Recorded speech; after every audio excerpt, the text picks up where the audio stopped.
नमस्कार दोस्तों, हमारे YouTube चैनल पे आपका स्वागत है। हम इसमें पढ़ेंगे आज solid state new chapter lesson 1।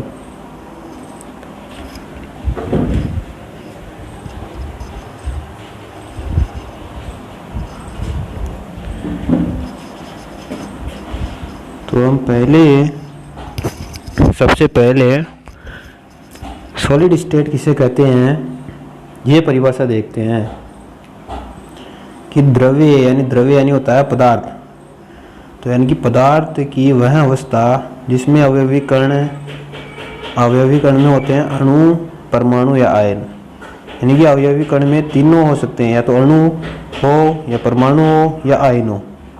यानी कि पदार्थ या द्रव्य की वह अवस्था जिसमें अवयवी कण प्रबल अंतराण्विक आकर्षण बलों के द्वारा निकटस्थ संतुलित रहते हैं, ठोस अवस्था कहलाती है। यानी कि पदार्थ की वह अवस्था जिसमें जितने भी अणु हैं, परमाणु है, आयन है, प्रबल अंतराण्विक आकर्षण बलों यानी कि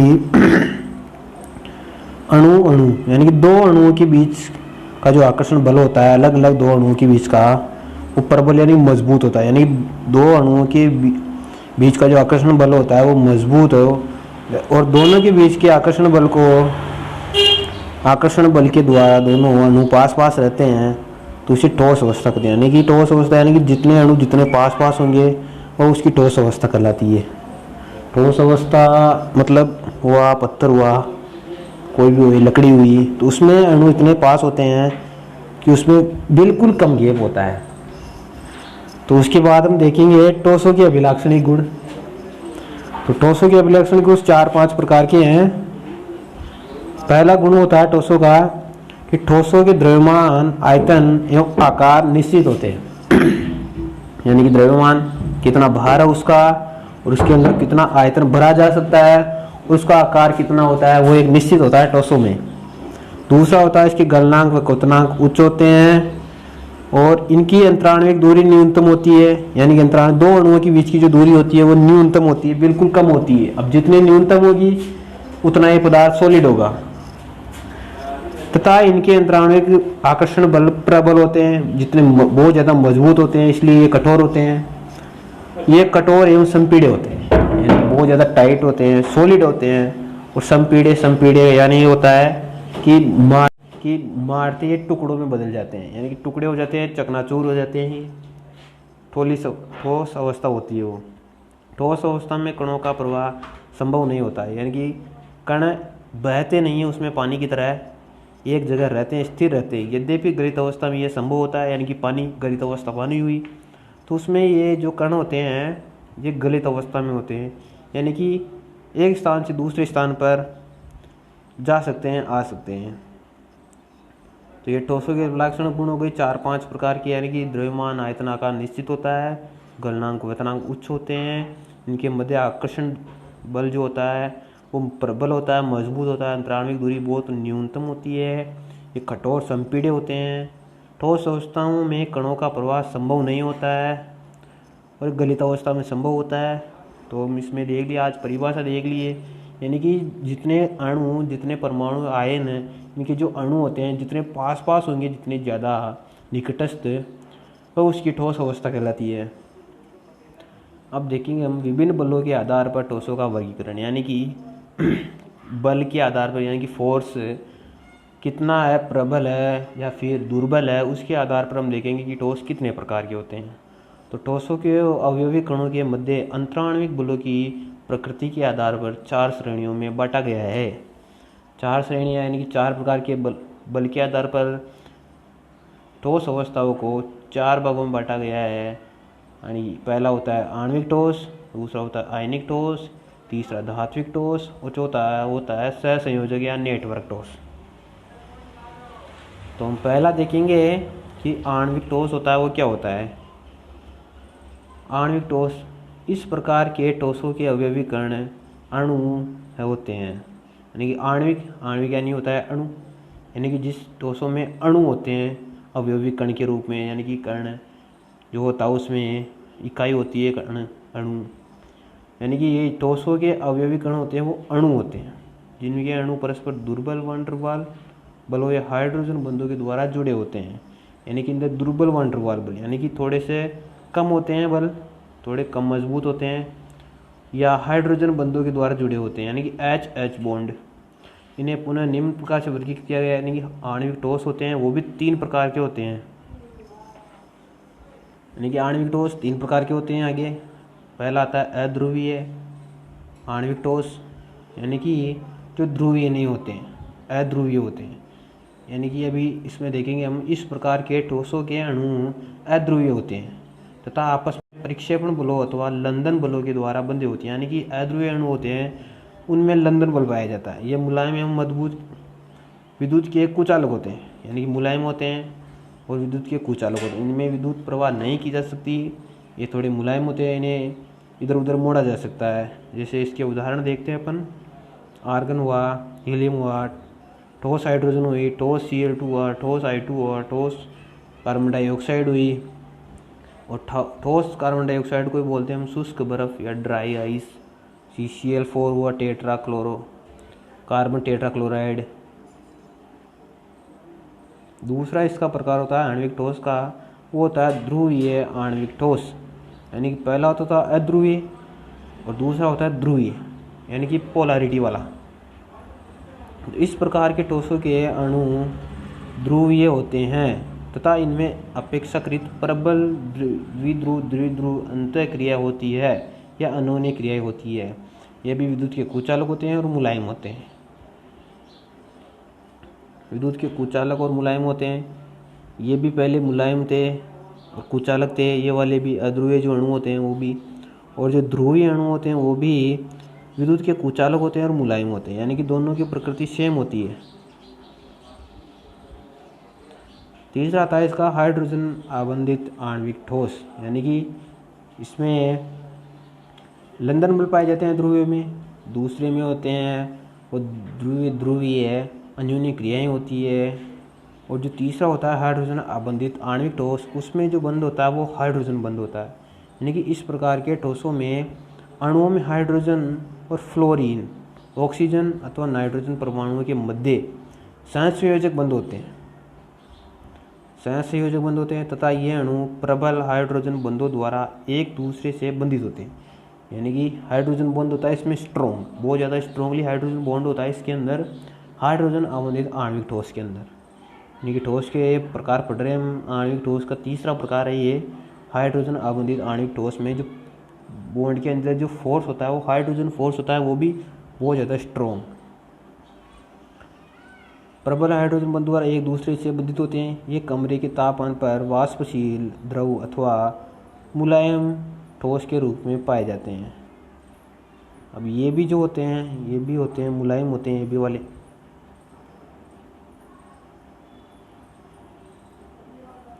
यानी कि जो इसके जो तीनों ठोस होते हैं,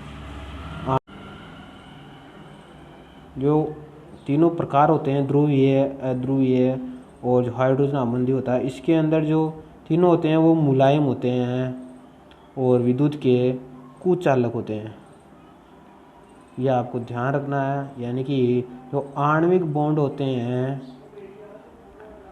जो आणविक बॉन्ड होते हैं वो मुलायम होते हैं पूरे, यानी कि तीनों टाइप्स इसके जो होते हैं वो मुलायम होते हैं और कुचालक होते हैं। अब इसका आता है दूसरा प्रकार, आता है आणविक ठोस के बाद आता है दूसरा प्रकार आयनिक ठोस। आणविक यानी कि जो अणु होते हैं उनके बीच में, और दूसरा प्रकार था आयनिक ठोस। आयनिक यानी इसमें होता है आयन, आणविक अवयवी कणों के रूप में आयन होते हैं, और आणविक ठोस में अवयवी कणों के रूप में अणु होते हैं। आयनिक ठोस में अवयवी कणों के रूप में आयन होते हैं। ये कठोर एवं भंगुर प्रकृति के होते हैं।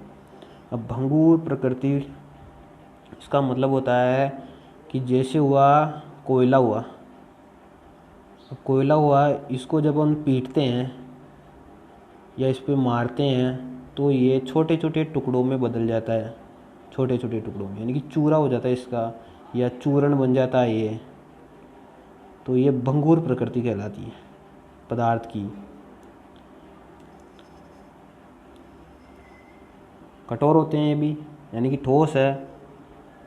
अब ये ठोस है तो इसका मतलब वो कठोर तो होंगे, यानी कि सॉलिड ही पढ़ रहे हैं अपन। यानी कि जितने सारे भी ठोस है वो कठोर होते हैं, कठोर यानी कि मजबूत होते हैं।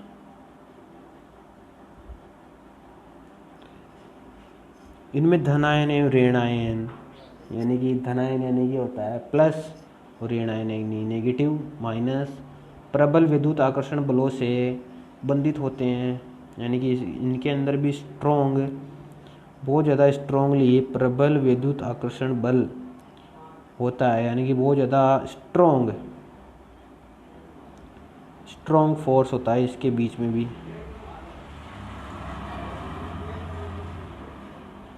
इनके गलनांक व क्वथनांक उच्च होते हैं।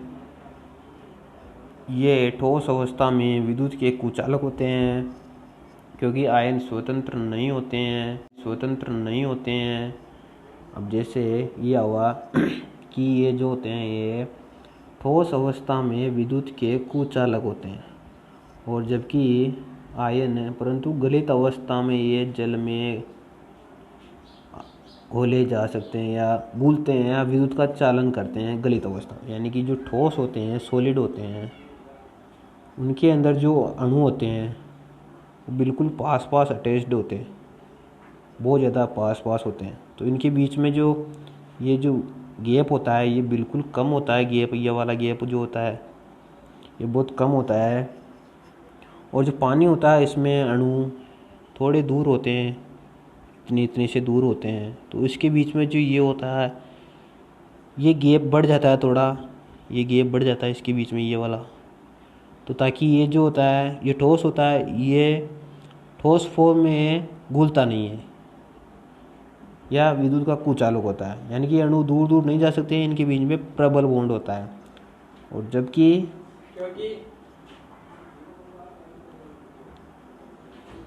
गलित अवस्था में, गलित यानी कि होता है पानी, जैसे पानी मान लो, पानी के अंदर जो आयन होते हैं वो थोड़े दूर होते हैं और ये बह सकते हैं, यानी कि बहने का गुण पाया जाता है इनमें। इनके गलनांक क्वथनांक उच्च होते हैं। ये ठोस अवस्था में विद्युत के कुचालक होते हैं, क्योंकि आयन स्वतंत्र नहीं होते हैं। अभी हम बताए हैं कि आयन स्वतंत्र क्यों नहीं होती है, क्योंकि इनके बीच में स्ट्रॉन्ग फोर्स पाया जाता है, और गलित अवस्था में अथवा जल में घोलने पर ये विद्युत का चालन करते हैं। क्योंकि गलित अवस्था में आयन गति करने के लिए स्वतंत्र होते हैं। यानी कि आयन, जैसे इसका उदाहरण हुआ, जैसे NaCl हुआ। अब इसको पानी के अंदर तोड़ेंगे, अब पानी में घोलते हैं इसको NaCl को, तो ये हो जाता है Na प्लस Cl-, यानी कि प्लस हो गया माइनस हो गया, ये दोनों हो गया आयन हो गए। यानी कि ये आयनिक बॉन्ड पड़ रहे हैं तो ये दोनों आ गए इसमें आयन, यानी कि इनको जल में तोड़ने पर ये आयन देते हैं, तो ये होते हैं आयनिक ठोस होते हैं। तीसरा जो आता है वो होता है धात्विक ठोस। धात्विक यानी कि धातु के गुण पाए जाते हैं, यानी कि जो धातुओं के अंदर गुण पाए जाते हैं वो इस ठोस में पाए जाते हैं, इसलिए इसे धात्विक ठोस कहते हैं। तो धात्विक ठोस धातु, धनायन और उनमें जुड़े इलेक्ट्रॉनों का व्यवस्थित संग्रह होता है। इनमें इलेक्ट्रॉन गतिशील होते हैं, यानी कि एक स्थान से दूसरे स्थान पर गति कर सकते हैं, और पूरे क्रिस्टल में फैले हुए रहते हैं। प्रत्येक धातु परमाणु एक से अधिक इलेक्ट्रॉन त्याग कर धातु धनायन या इलेक्ट्रॉनों का समूह बनाता है। ये विद्युत एवं ऊष्मा के चालक होते हैं। यानी कि ये जो धात्विक होते हैं, यानी कि जो धातु होती है, जैसे हुआ चांदी हुई या फिर सोना हुआ, अब ये जो होते हैं ये विद्युत के चालक होते हैं। यानी कि इनमें विद्युत धारा आती है जाती है, इनमें प्रवाहित होती रहती है।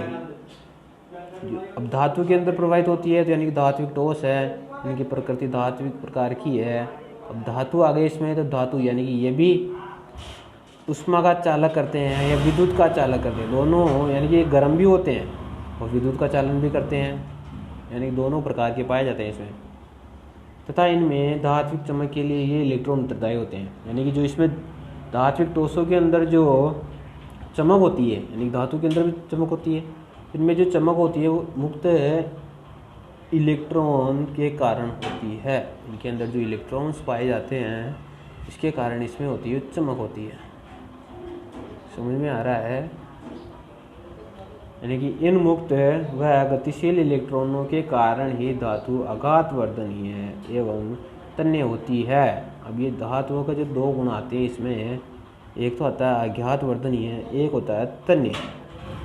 आघात वर्धनीय क्या होता है? ये जो आघात वर्धनीय होता है ये होता है कि धातुओं को पीट पीट कर उसे पतली पतली चादरों में बदल सकते हैं। यानी कि चपटा किया जा सकता है, चद्दर बनाया जा सकता है इसका। ये होती है धातुओं की आघात वर्धनीय गुण। और जो तन्य गुण होता है धातुओं का, उसे इसका मतलब है तन्य का कि धातुओं को खींचकर लंबे लंबे तार बनाए जा सकते हैं। यानी कि सोने से, उदाहरण के लिए जो सोना होता है उस 1 ग्राम सोने से 1 किलोमीटर या 2 किलोमीटर लंबा तार बनाया जा सकता है। यानी कि ये होती है धातुओं की तन्य प्रकृति। चौथा होता है ठोस का प्रकार। 3 प्रकार हो गए।